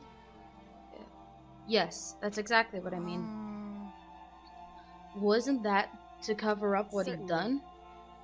That could have been part of it, but I don't think it was the main reason. The real purpose was to keep the promise between men he'd made to Chihiro. But how does moving the body keep his secret? Because if everyone knew he'd been killed in the boys' locker room, then everyone would have been arguing about how she got into the boys' locker room, right? Once that started up, at least a few of us would have immediately begun to suspect his identity, so he tried to protect Chihiro's secret by putting him in the girls' locker room and stealing his handbook, see? Then, Mondo did all that to keep the promise he'd made to Chihiro, who he'd also killed. He's right there. You're talking about him, and he's right there. That's just rude. Why would he do that? The more I hear you talk, the more I don't understand. I mean, you guys trusted each other, right? So why did you... Because no matter what, I didn't want anyone to know. So that's what triggered it after all. The motive. The possibility of having your embarrassing memories and secrets exposed. What is this? That's impossible. Nothing could have been that bad. Something he didn't want anyone to know, even if it meant killing someone? It's impossible. Don't make me repeat myself. How many times must I repeat myself? To judge others by your own standard is the height of folly. Even if you can't comprehend it, he obviously can. That's all there is to it. Well, while we're on the subject, why don't I tell you? That embarrassing memory, that secret he didn't want anyone to know? You know what Mondo did? He killed his own brother. Oh. Really? Really? Mondo, the ultimate biker gang leader, made all the hoodlums and riffraff across the country tremble. But the only reason he had the chance to join a gang in the first place was because of a certain someone. Mondo's older brother's name was Daya Owada. Oh, that's who he was talking about, was his older brother. Mondo had nothing but respect for him. It was because of Daya that Mondo even got on a motorcycle. Mondo's brother was his only family growing up. He was the only one Mondo could trust or respect. He wanted to measure up to his big brother, so he imitated him in everything he did. Mondo was the epitome of the starry-eyed kid brother. Meanwhile, the charismatic older brother had put together a local motorcycle gang. And before anyone knew it, it had grown into the biggest biker gang in the country. Daya, the older brother, number one in the gang, and his number two, his younger brother, Mondo. In the beginning, everything was peaches and gravy. But when Mondo started to think about how he would have to take over the gang from his brother someday, his brother's greatness, his reputation, began to gnaw on Mondo's very soul. The kid's gonna take over for Daya, huh? Daya created this gang with his bare hands. Mondo's just along for the ride. Can someone like that really be our leader? All that'll do is make the gang look bad. Almost every day, Mondo heard the gossip and whispers of the other members of the gang, which is why I gotta get stronger. Stronger than Daya. Once. Just one time. No matter what, I gotta win. I don't care what it takes. I gotta come out on top. And on the night of his amazing brother's retirement ceremony, Mondo challenged him to a street race. But during the race, tragedy struck.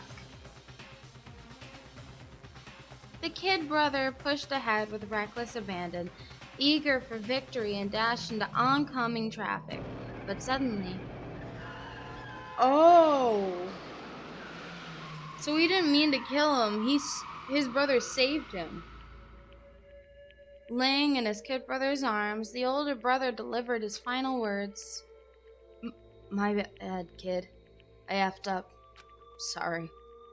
Of course, he knew it was his brother's fault, but Daya never blamed him for what happened. Hey, kid.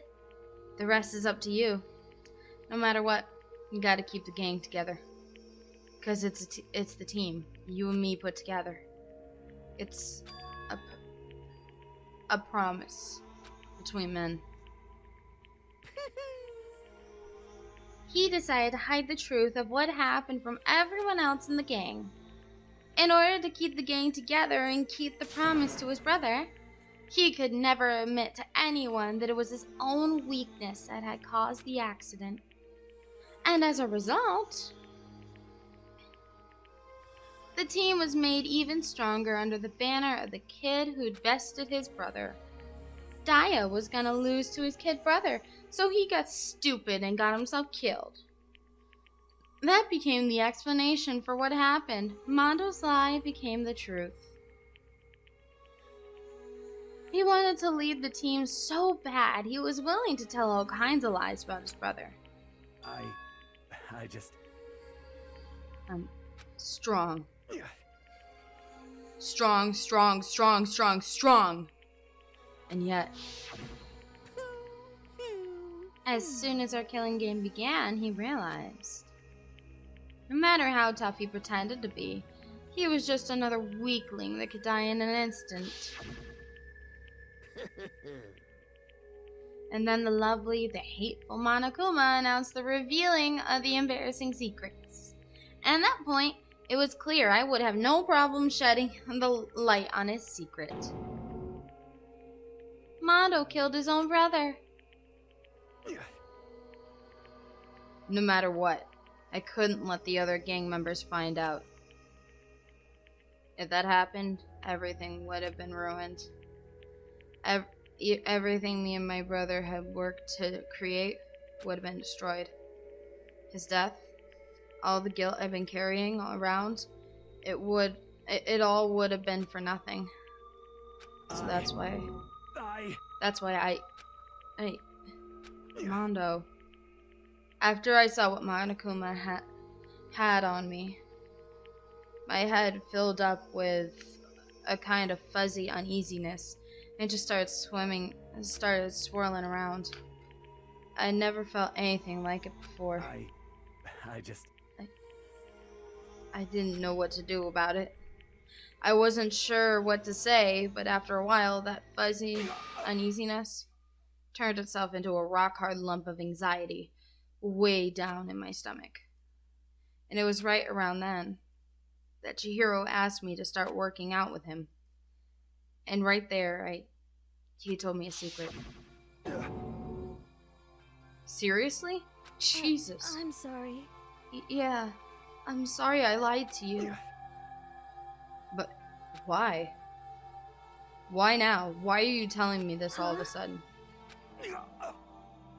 Because, I mean, you've kept that secret all this time, right? If anyone found out, you would... You're right, but... I want to change. I wrap myself in lies. I'm weak. I want to destroy that version of me forever. His words were like a knife in my gut. I felt like he was exposing the lie I'd been living myself. I have to change. I don't want to be weak anymore. You're so strong. It can't hurt you, right? Whatever secret Monokuma might tell us.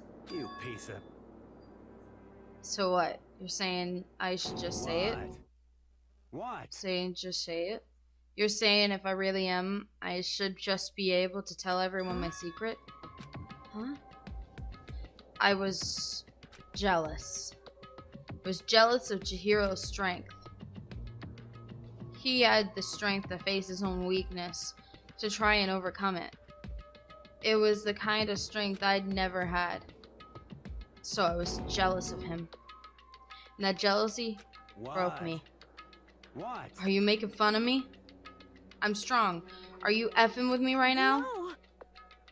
I'm not making fun of you. You really are strong, Mondo. I felt like I could hear something starting to creak. Something inside my head. What did he want me to do?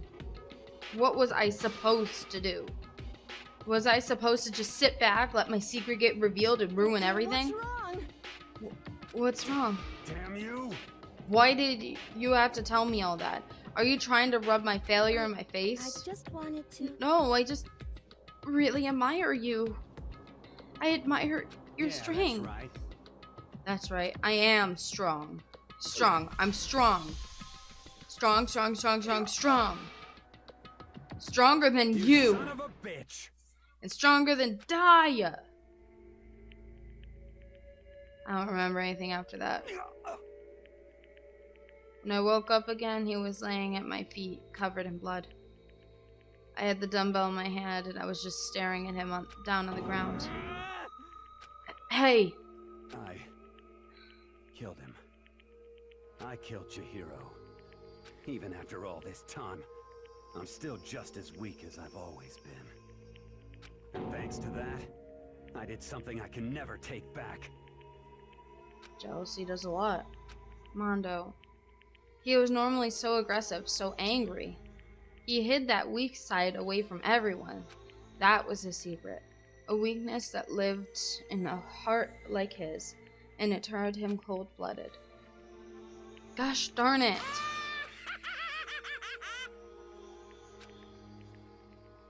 Look at him, you see? You're all just like him.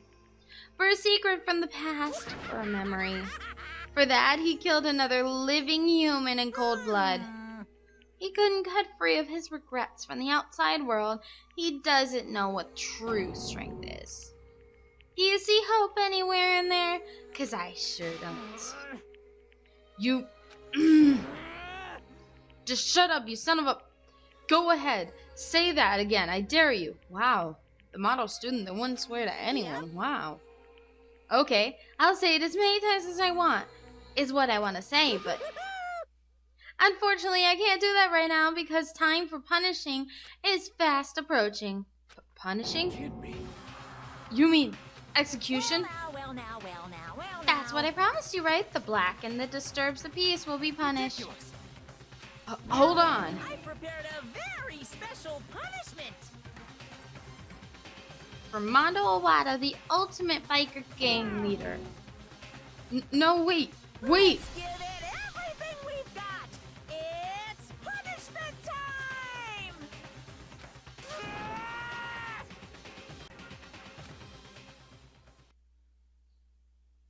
Sorry, man. I couldn't keep the promise we made. From one man to another.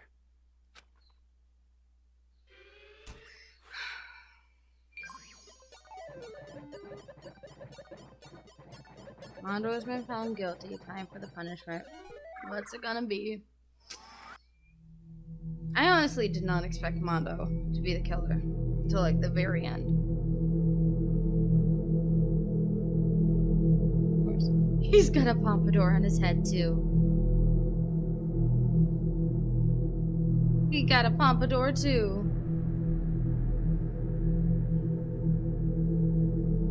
Oh boy. What we got? The cage of death.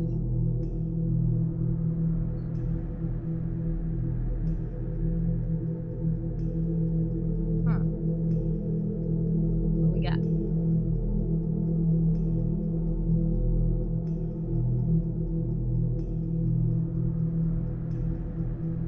Oh boy. Oh yeah, he's going at a very fast speed.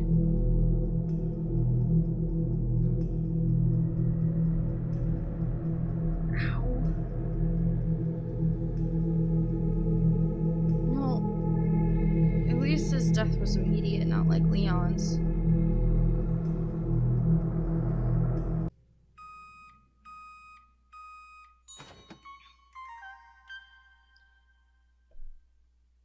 Are you kidding me? Oh god, I can't even think about that. Oh, I don't like butter. That's just disgusting. Laugh at death and your soul will forever be at peace. It can't be. My brother. Another murder and another execution. I want to feel again. Everyone's lives are taken so lightly here. I feel like I might be going mad. Maybe I'll just let it happen.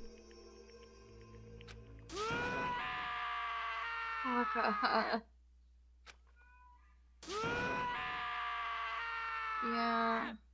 As Taka's sad screams invaded our skulls, we were each forced to realize once again. But he, of course he had to. What a disappointment. This is the end of the game? Byakuya? You're completely insane, you know that? A game? One of our friends is dead. Do you realize that? Of course I do, Naturally. because this is a game of life or death. Hey. I don't have anything to say to you. I don't have a response, except that However, I just don't understand why. Why did you go out of your way to disguise Mondo's crime? Why? What? Isn't it obvious? It made things more interesting. His voice was calm, emotionless, like the voice of death. It chilled me to the bone. Last night, when the murder took place, I was in the library as usual. So you ignored the nighttime rule too. That rule never mattered to me. I don't recall agreeing to it. Yet, Taka agreed for everyone. Well, I don't particularly care. Please continue. The night grew late, and I decided to return to my room, which is when I stumbled upon him. I spotted Mondo coming out of the girls' locker room. After he'd gone, I looked inside and saw the corpse. You mean you actually witnessed the murder? He was such a fool. He didn't have the slightest idea that I'd seen him. So, you're saying you knew who the culprit was from the very beginning? Indeed. That's right. But if that had been the end of it, how boring would that have been? See, I told you. He knew something, and he wanted to keep it interesting because this is Byakuya. I mean, what a waste of time to have an answer revealed right at the beginning. Which is why I decided to lend a little helping hand. I thought it would liven things up. You did all that to liven things up? So after hearing about Genocide Jack from Toko, you decided to use that to create the fake murder scene? But darn, man, if we hadn't figured out who had really done it, you would have been dead too, right? Well, obviously, I would have revealed the truth before it reached that point. Of course. Byakuya turned and looked at me in the eye. I could feel his sharp eyes piercing into me. Thanks to a certain remarkable someone, it never did. And I was able to perform an interesting experiment. Once I do decide to become blackened, I know who I'll have to watch out for. So that was your reason. Are you satisfied? Yes. We're done listening to your story. Moving on. There's something I'd like to ask Monokuma. Ooh, I'm up next? You like to perform these elaborate executions each time, correct? My question is, why? Do you like them? But you know, this punishment, this despair, it's not just for you. All this punishment, all the despair is my gift to mankind itself. You're over-exaggerating. I am not over-exaggerating. These punishments are meant to transform all hope and despair. What do you mean? Mean.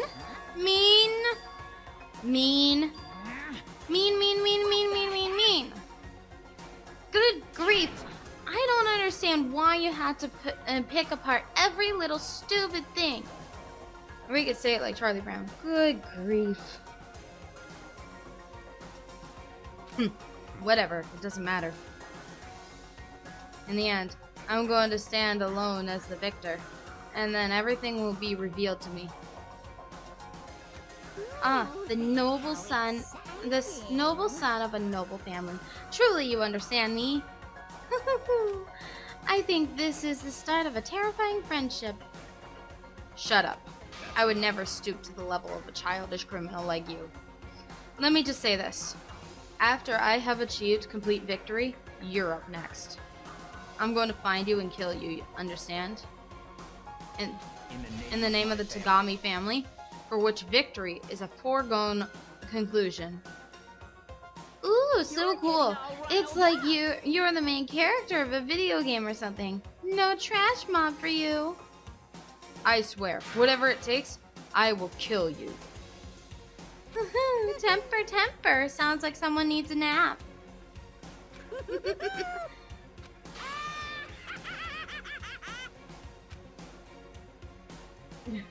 Monokuma's laughter peeled across the courtroom, and the curtain closed on the case of Chihiro and Mondo. But I knew that wasn't the end. The killing game would still continue, because the mastermind wouldn't let it end. For those of us who were still alive, our worst fear and despair kept on multiplying. It was the kind of despair that felt like a blind puppy and heck had more of a future than us. All of our courage, our effort, our friendship, it felt like it amounted to nothing at all. It was the worst kind of despair.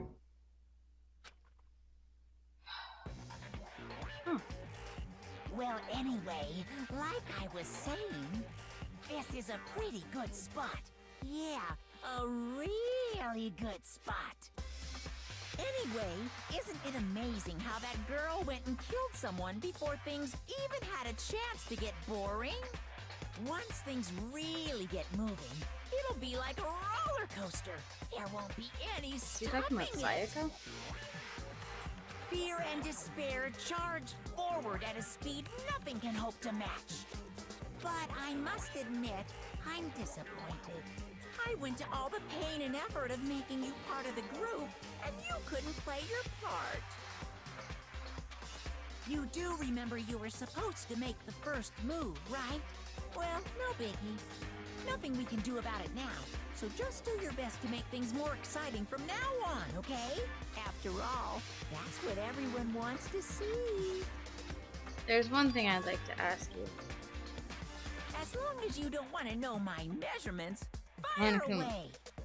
Who is it? The 16th high school student. I mean, what? What? My, you really took me by surprise there.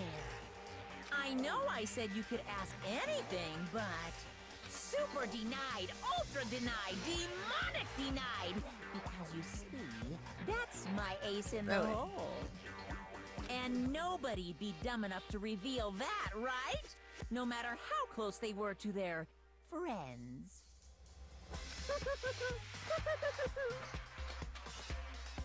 So there's a traitor and a 16th student. Cool. That's gonna be interesting. Yeah. Got 11? Wait. We got 10. Huh. We got 10 people left. You received the key. We got his jacket. I could give that to Taka.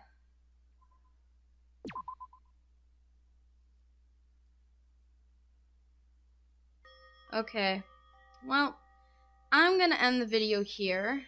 Feel free to leave a comment before you go, and leave a like if you did like this video. Consider subscribing if you are new to the channel. I will upload very frequently, and hit the notification bell so you don't miss a single video. If you're still worried you're gonna miss a video, or you want to just be able to be cautious, I do have a Twitter page at The Gross Kitty. I'll put it on the screen for you guys to see, and I will see you all later. Bye, peace, and off.